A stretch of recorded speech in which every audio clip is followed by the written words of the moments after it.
sudah banyak madu yang diproduksi, baru kita panen. Nah, enaknya panen ini itu langsung dapat 3 produk. Yang pertama adalah madunya. Ketika panen yang seperti ini ya.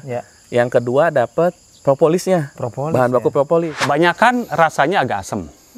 Nah, kalau orang yang belum pernah mengkonsumsi madu ini, dia pasti akan kaget karena ternyata madu tuh gak semua madu manis. Ada yang pahit, ada yang asam. Jadi ada log kayu, di atasnya dikasih topping. Si madunya itu ada di atasnya. Sehingga ada istilahnya sedot madu. Jadi madunya di atas aja semua. Jadi tinggal dibuka toppingnya, itu tinggal sedot madunya. Pakai sedotan gitu sedotan. Ya.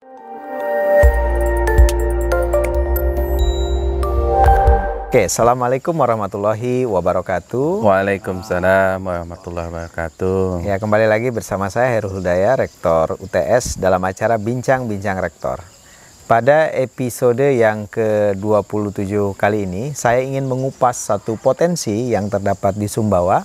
Kita tahu daerah kita terkenal di luar dengan adanya susu kuda liar, tapi sebenarnya ada satu produk lagi yang sangat potensial di daerah kita di Sumbawa dan sudah terkenal ke berbagai daerah lainnya di Indonesia, yaitu namanya madu Sumbawa.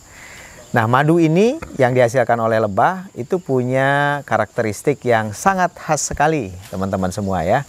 Dan untuk membahasnya, alhamdulillah nih, kita semua kedatangan tamu yang istimewa tentu saja, para pakar ya. Mereka memang ahlinya dan juga praktisi di bidang permaduan di Indonesia. Nah, kita ingin ngobrol-ngobrol hari ini terkait dengan bagaimana kita melakukan budidaya madu trigona ya, salah satu madu yang tidak menyengat seperti halnya lebah-lebah yang lainnya. Kita sapa teman-teman semua. Assalamualaikum, selamat sore semuanya nih Pak Sahlan. Waalaikumsalam warahmatullahi wabarakatuh. Pak Dr. Sahlan adalah peneliti di Universitas Indonesia ya, di Departemen Teknik Kimia ya Pak ya? Iya betul, di Teknik Kimia. Kemudian di sampingnya ada Pak Akso. Apa kabar Pak? Alhamdulillah baik, sehat semuanya. Udah berapa kali ke Sumbawa nih Pak Akso? 4 kali. Sudah 4 kali. Kemudian di sampingnya ada Pak Jeffrey. Ya. Jeffrey asli orang Indonesia apa dari mana nih? Memang agak suka dipisahkan dengan Korea ya Pak. Ikutin saya. Katanya dari Korea, memang beda. Dan dari sana di ujung sana ada Pak Ahmad. Assalamualaikum Pak Ustadz. Nah, ini kepala sekolahnya yang punya pondok pesantren. Jadi teman-teman, kali ini kita sedang berada di Pondok Pesantren Al-Kahfi ya, salah satu pondok pesantren yang berada di Kabupaten Sumbawa ini, tidak jauh lokasinya di tempat kita di UTS. Nah, kebetulan teman-teman ini nanti akan cerita apa sih sebenarnya yang dilakukan. Pak Sahlan datang jauh dari kampus di Depok kemudian ke sini, sebenarnya apa yang sedang dilakukan oleh Pak Sahlan dan teman-teman, mungkin bisa diceritakan. Baik, Pak. terima kasih Pak Ektor. Sebelumnya kita sebenarnya bukan sekali ya, sekali ini kita ke Sumbawa, sudah beberapa kali kita ke Sumbawa, karena sebagai praktisi, bukan praktisi ya, peneliti ya, sebenarnya peneliti dan praktisi di bidang perlebahan, itu Sumbawa ini ya, Sumbawa kemudian Lombok itu memiliki khas yang cukup menarik untuk dunia perlebahan gitu. Ini menyebabkan kami sering bolak-balik ke NTB ya, NTB di Lombok dan di Sumbawa. Lombok dan Sumbawa ya. Ya, nah kebetulan di tahun 2021 ya, 2021 kami dikontak oleh Bank Indonesia bahwa mereka punya rencana untuk membuat semacam unit atau apa ya, percontohan ataupun model untuk peternakan lebah tidak menyengat gitu ya. Nah, Bank Indonesia ini kebetulan di divisinya Bank Indonesia yang bagian untuk syariah ya. Betul. Jadi sehingga fokusnya itu ke pondok pesantren. Makanya kenapa ketemu pondok pesantren Al-Kahfi di sini gitu ya. Nah, begitu. Mulai dengan kita semua keluarga besar di Al-Kahfi. Betul. Nah, kemudian karena lebah ini, lebah tidak menyengat ini, itu di Indonesia itu kabarnya itu ada ratusan lah ya, lebih dari 100 spesies. Nah, karena ada lebih dari 100 spesies, maka kita harus memilihnya. Setelah berdasarkan hasil penelitian kami, pengalaman kami gitu ya, untuk melakukan pengabdian masyarakat, itu kami bagi menjadi 3 jenis lebah tidak menyengat ini, Oh, ya. gitu. Nah, yang pertama yang seperti yang ada di sini ya, Oh, yang di yang belakang seperti ada ini di ya. sini gitu ya. Ini lebah jenis tidak menyengat yang seperti ini tuh banyak beredar atau banyak ditemukan di daerah Jawa ya, dari mulai Jawa, Banten, Jawa Barat ya, kemudian Yogyakarta ke Jawa Timur, termasuk ke Bali, NTB, NTT itu juga banyak jenis lebah ini. Iya, iya. Nah, kemudian jenis yang kedua itu adalah jenis yang sifatnya itu seperti topping ya. Jadi ada log kayu, di atasnya dikasih topping. Si madunya itu ada di atasnya. Sehingga ada istilahnya sedot madu.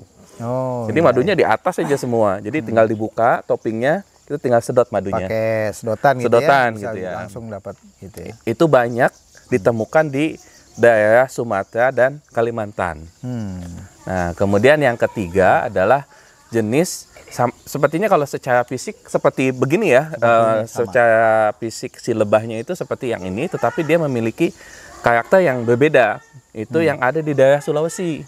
Sulawesi ya. Di daerah Sulawesi. Nah, oleh sebab itu kami mengajukan ke pihak BI bahwa sebaiknya kita buat menjadi 3 pondok pesantren. Percontohan gitu ya. Ya. Jadi pertama itu di daerah Jawa, Sumatera, NTB, NTT gitu ya, itu jadi satu klaster. Ya. Kemudian Sumatera dan Kalimantan satu klaster, Sulawesi satu klaster. Oh, gitu. Ya, jadi ya untuk di daerah Dan sini karakteristiknya juga berbeda-beda. berbeda-beda begitu. Nah, Mungkin dari hasil kemarin itu apa karakteristik utama mungkin yang dihasilkannya atau seperti apa misalnya? sebenarnya bukan yang dihasilkannya sama semuanya. Sama semuanya ya. Yang membedakan adalah bentuknya, apa bentuk si. Jadi istilahnya dia kalau punya rumah ya, Ya. penyusunan rumahnya itu di dalamnya itu punya karakter yang mirip gitu. Iya, iya. Nah itu ya. Kalau di sini itu kan ada telur, kemudian ada madu, ada polen di situ. Itu menyatu kalau yang di sini. Oh, gitu. Kalau yang di daerah apa di mana di Sumatera ya, Ya, ya. di Sumatera dan di Kalimantan madunya ke atas. Jadi hanya madu aja di atas.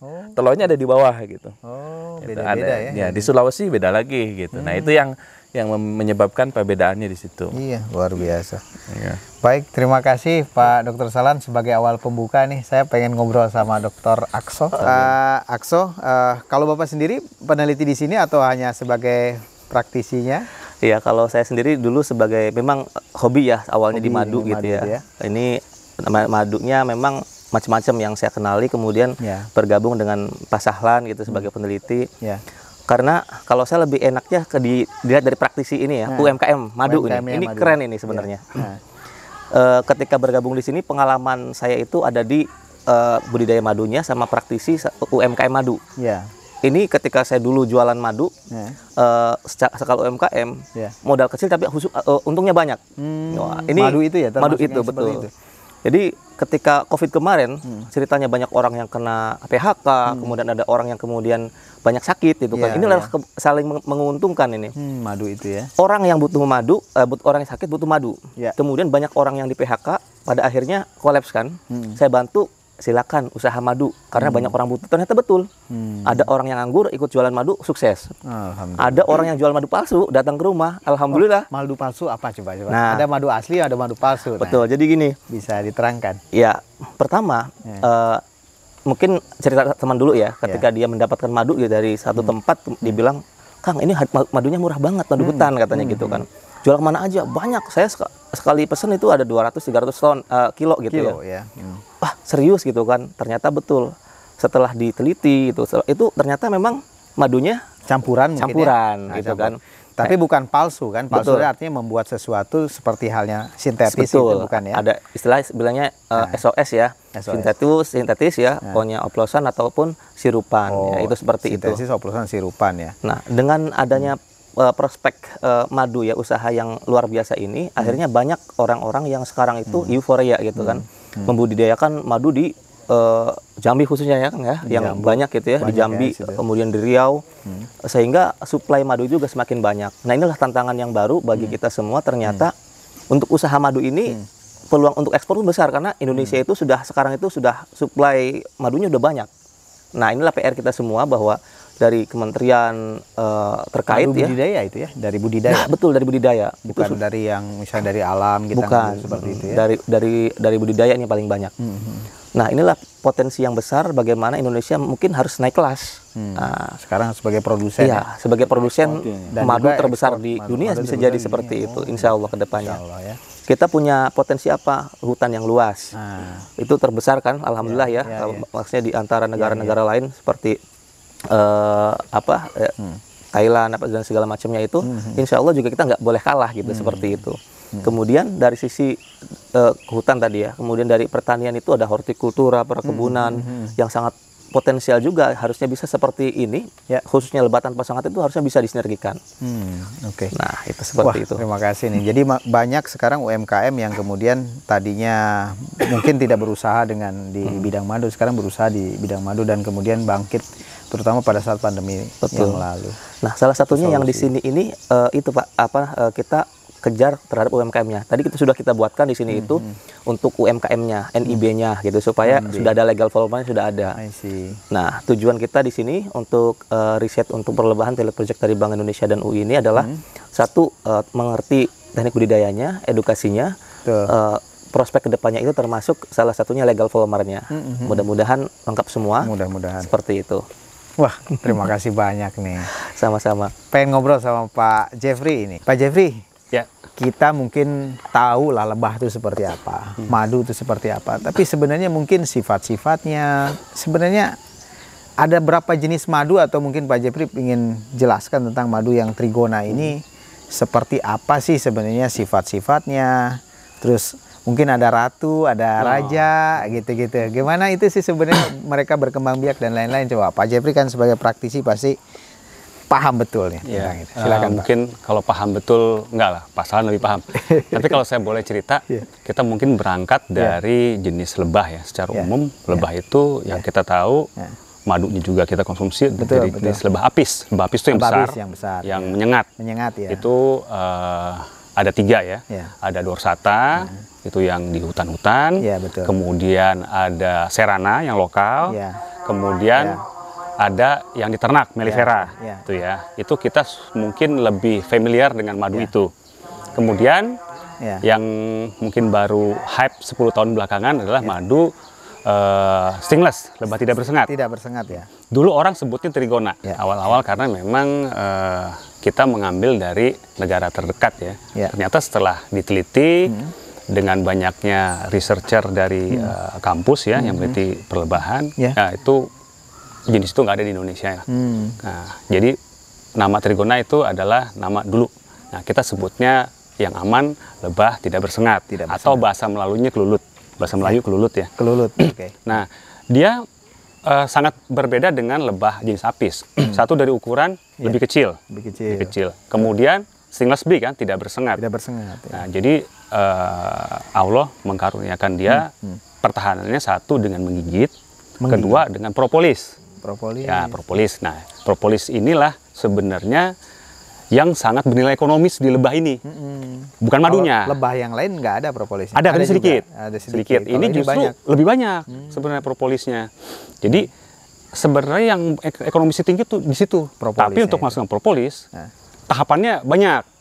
Kita ekstrak, kita kumpulin ya. Nah, dalam kesana yang lebih mudah memang adalah memproduksi madunya dulu ya. Nah, itu dari sisi lebah, ukurannya lebih kecil. Kemudian nanti ada satu lagi, karakter madunya juga berbeda. Karena dia lebahnya kecil, kemampuan dia untuk mengurangi kadar air tidak sebesar lebah yang biasa. Kemudian pot madunya juga dia tertutup dalam kotak ya, atau dalam wadah tertentu. Kalau lebah biasa kan digantung di pohon. Jadi memang lebih gampang kering lah, kadar airnya lebih gampang berkurang. Kalau ini dia lebih cair, kadarnya lebih tinggi. Makanya itu karakter madunya encer. Nah, kebanyakan rasanya agak asam. Nah, kalau orang yang belum pernah mengkonsumsi madu ini, dia pasti akan kaget karena ternyata madu tuh gak semua madu manis. Ada yang pahit, ada yang asam. Malah bahkan di beberapa tempat bukan cuma asam, kecut. Kecut. Nah, tapi itu dipengaruhi juga oleh vegetasi sekitar ya, oleh nektar. Ada beberapa tempat yang kemudian manis, Ya, ya, ya, karena sudah mungkin lokasinya berdekatan dengan sumber nektar yang manis, Ya, ya. seperti yang kita kembangkan di UI itu dia manis, walaupun tidak semanis lebah apis. Tuh. Nah, ini Pak Jeffrey, ini menarik ya karena hari ini kita melakukan panen ya tadi ya. Iya, kita Alhamdulillah. Ada berapa banyak tuh kalau berapa mili tadi sudah diukur dari budidaya ini? Tadi kita panen sekitar 20 kotak ya mungkin ya. 20 kotak ya. 20 kotak 20 kita dapat setelah kita tiriskan, kita peras dapat setengah kilo. Setengah kilo. Ya, alhamdulillah ya. Karena memang beda dengan madu yang pada umumnya yang biasa kita konsumsi ya. Ini karena mengandung propolis dan ini. Keunggulannya madu ini dibandingkan dengan yang lain apa kira-kira? Yang pasti itu tadi satu karena dia ada kandungan propolisnya. Kan kita tahu propolis itu kalau kita beli ya di pasaran, merek-merek tertentu sekitar 10 mili harganya 100 ribuan ya. Propolis itu kan bahasa Yunani, artinya benteng kota. Artinya dia memang suatu zat yang dihasilkan oleh lebah yang mengandung antibakteria, antimikroba, anti jamur. Jadi kalau itu dikonsumsi oleh manusia, insya Allah memang bisa membuat kita lebih antibody ya. Kalau detailnya mungkin Pak Sahlan yang sebagai salah satu ahli propolis Indonesia. Iya, ini ahli kita. yang lebih Nanti paham. kita akan diskusi lebih banyak, tapi saya pengen nanya sama yang punya kawasan ini. Baik, jadi kita berada di Al-Kafi ya. Di sini ada Ustadz Ahmad sebagai kepala sekolahnya pondok pesantren kita. Ustadz, tadi bagaimana antusiasme ini Ustadz Ahmad, teman-teman santri di sini dan juga para guru terkait dengan adanya budidaya ini dan bagaimana respons mereka? Ya, alhamdulillah kita tadi bersama-sama dengan tim dari UI memanen madu. Alhamdulillah santri tadi banyak juga yang ikut, Begitu juga dengan para ustadz-ustadznya, dibantu dengan ustadz-ustadznya. Iya. Mereka pun ikut membantu. Antusias lah ya. Antusias sekali. Gimana? Banyak Susah nggak gitu ini budidayanya ini bisa kita copy paste di tempat-tempat yang lain gitu? sebenarnya sih pas awal-awal tuh kelihatannya tuh agak-agak susah nih, tricky gitu. Gimana sih supaya lebah ini tuh berkembang gitu, agar si madunya itu banyak gitu. Demi waktu, alhamdulillah kita belajar. Apa sih sebenarnya kendala utamanya dalam hal ini tuh? Apakah gitu hamanya atau apa? Ya kalau di sini yang pertama itu adalah vegetasinya gitu. Vegetasinya yang kurang ya berarti ya. Di sini tuh masih kurang banyak gitu. Dalam segi tumbuhan masih kurang banyak. Dan juga tadi ketemu predator ya. Predator yang menyerang si madunya itu. Apa biasanya? Sejenis madu juga sama. Sejenis lebah. Sejenis lebah. Lebah yang kemudian lebahnya itu soliter yang menyendiri. Jadi ada lebah yang berkelompok, ada juga lebah yang menyendiri. Nah, yang lebah menyendiri itu katanya suka menyerang-nyerang sarang-sarangnya gitu. itu. Akhirnya bisa membuat populasinya menjadi semakin sedikit gitu ya. Nah, ceritain dong di Al-Kafi ini ada apa aja, mungkin teman-teman juga pengen tahu nih. Oh iya, jadi Al-Kafi ini tuh ada 2 jenjang sekolah. Yang pertama itu SMP IT, dan yang kedua itu SMK.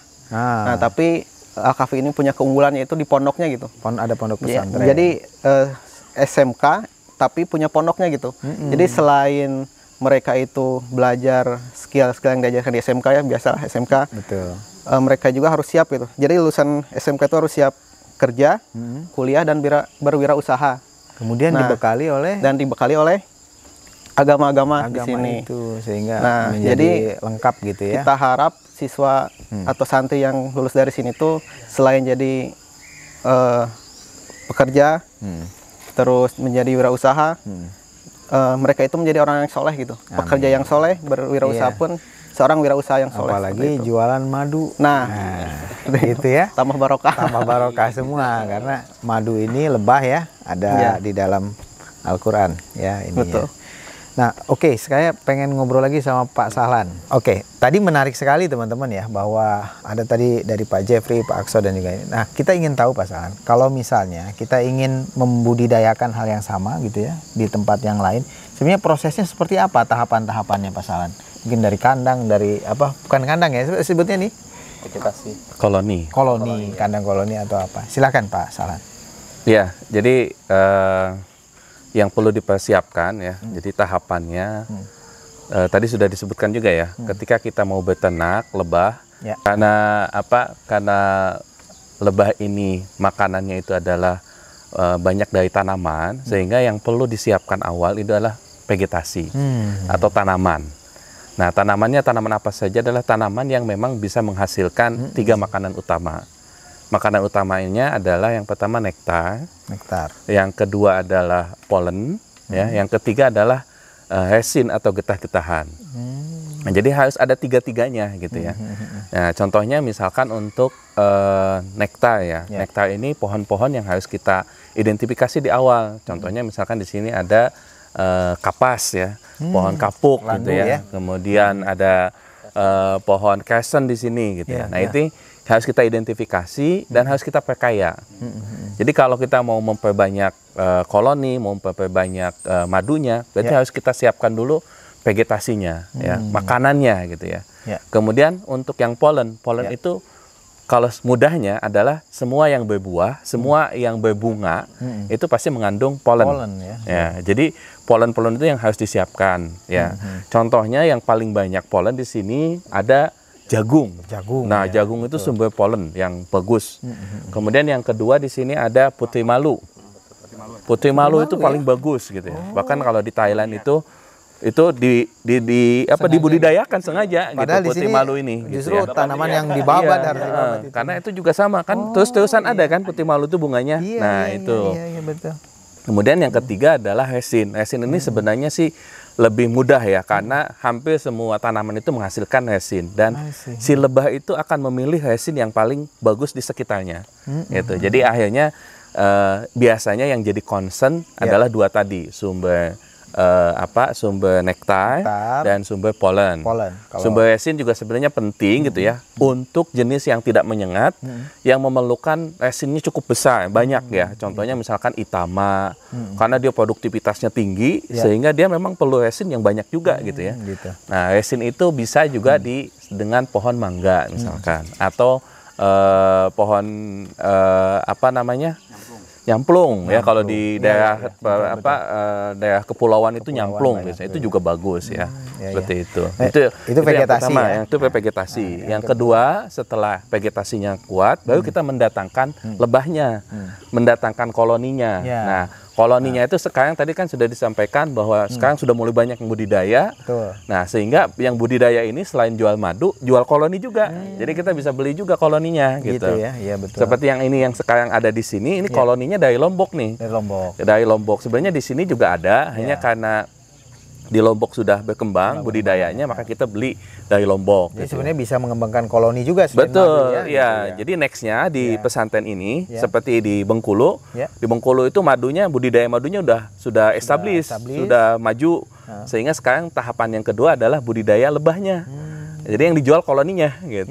Seperti itu. Betul. Nah, setelah sudah masuk koloninya, sudah masuk tadi vegetasinya, terus masuk koloninya, maka berikutnya adalah kita proses penjagaan, menjaga, memelihara, gitu ya. Ya, memeliharanya sebenarnya ini tidak terlalu susah ya, nggak seperti misalkan madu yang menyengat ya, karena menyengat itu dia besar sehingga makanannya itu butuhnya rakus, karena butuh rakus, begitu kekurangan itu bisa kolaps tuh.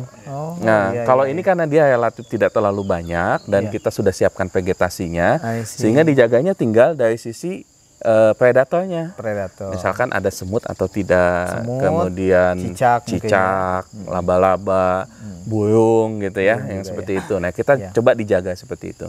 Nah, setelah itu nanti proses berikutnya setelah kita lihat bahwa sudah banyak madu yang diproduksi, baru kita panen.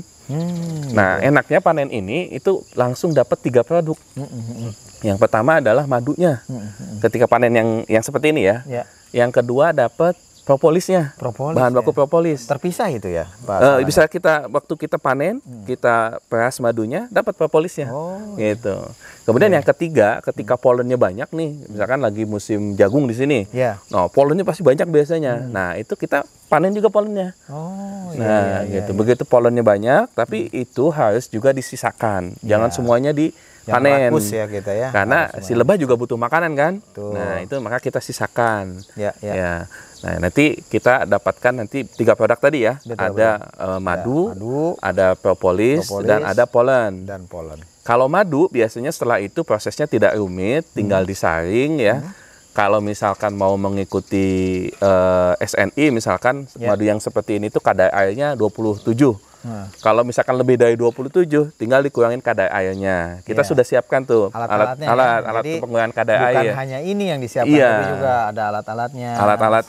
Alat pengujian ya, supaya nanti teman-teman ini bisa langsung itu menguji. Tinggal diuji. Ujinya juga kita sudah latih ya, menguji melihat kadar airnya berapa. Jadi kalau misalnya terlalu banyak, kita harus ada alatnya juga kita turunkan. Nanti kalau misalkan sudah di bawah ya kita tinggal kemas. Kita kemas pun kita sudah latih ya, bagaimana bikin membuat menuangkan ke dalam botolnya, kemudian dilabelin gitu ya, kemudian harus dikasih kode produksinya, harus dilihat diberikan expire date ya. Nah ini kalau si madu ini expire date-nya itu 5 tahun. 5 tahun ya? 5 tahun, jadi bagus gitu. Nah. Udah selesai gitu. Luar biasa. Udah bisa langsung bisnis kayak Pak Akso ini nih. Luar biasa. Nah teman-teman, tadi kita mendengarkan banyak hal dari Dr. Sahlan, Pak Akso, dan juga Pak Jeffrey, juga Ustadz Ahmad ya. Namun karena waktu yang terbatas, mungkin ini Pak Dr. Sahlan, kita mungkin ada closing statement, ajakan gitu Pak Dr. Sahlan, Pak Akso, dan juga teman-teman kepada yang nonton di Bincang-Bincang Rektor ini, misalkan untuk bagaimana kita membudidayakan madu ataupun apa, silakan Pak Dokter. Baik, jadi di majalah Nature ya, tahun 2010-an ya kalau tidak salah, mereka mengatakan bahwa no bees, no food. No bees, no food. Ya, tidak ada makanan karena tidak ada lebah, atau tidak ada lebah maka tidak akan ada makanan. Itu ya. Mereka tuh mengatakan kalau ada di supermarket itu ada 10 jenis buah-buahan, kalau tidak ada lebah mungkin tinggal 1. Iya. Ya. Nah, maka oleh sebab itu kita mengajak untuk membudidayakan lebah ini ya, bukan hanya untuk kita untuk produksi madu, produksi apa, tetapi sebenarnya untuk melestarikan lingkungan dan untuk menjaga kondisi kita, untuk menjaga manusia dari pangan ya. Pangan dunia, supaya jadi tetap sustainable dia jadi ini bukan hanya sekedar bisnis ya, tapi juga bisa melestarikan alam kita ya. Jadi kami mengajak untuk yuk kita budidaya madu ya. Budidaya madu selain juga bisa menghasilkan nilai ekonomi yang baik, juga bisa menjaga lingkungan, menjaga alam. Terima kasih Pak Rektor. Ya, terima kasih. Saya mau ke Mas Ahmad ini. Ustadz Ahmad, ini kan sudah ada fasilitas di pondok pesantren ini gitu. Ini menjadi, kalau saya sebut, center of excellence ya. Jadi pusat unggulan daripada para santri-santri dan juga para asatid yang ada di sini. Mungkin Ustadz Ahmad ingin mengajak pada pemirsa kita bagaimana misalkan nanti ingin belajar ke sini, apa boleh gitu. Silakan, juga mungkin bisa mempromosikan Al-Kafi kita. Ya, untuk para viewers Bincang-Bincang Rektor, bagi yang ingin mendaftarkan anak putrinya untuk pergi untuk sekolah ke Al-Kafi, tahun ini Al-Kafi sedang membuka penerimaan santri baru. Nah, barang siapa yang ingin mendaftar bisa datang ke pesantren Al-Kafi. Kita juga akan belajar tentang agama. Selain itu, kita belajar juga berwirausaha. Seperti kita membudidayakan kita membudidayakan lebah madu trigona ini. Oke. Saya kira teman-teman semua, terima kasih Ustadz Aman, Pak Jeffrey, Pak Akso, dan juga Pak Dr. Sahlan. Satu lagi kali. Boleh? Minum madu kita sama. Oh iya. Jangan lupa kita mencoba dulu nih. Jadi ini namanya apa namanya Pak Dr. Sahlan? Madu Al-Kafi. Madu Al-Kafi. Madu Kafi ya, Madu Kafi. Dan jangan lupa apa kita? Minum madu setiap hari. Demikian teman-teman semua, billahi taufiq wal hidayah. Wassalamualaikum warahmatullahi wabarakatuh.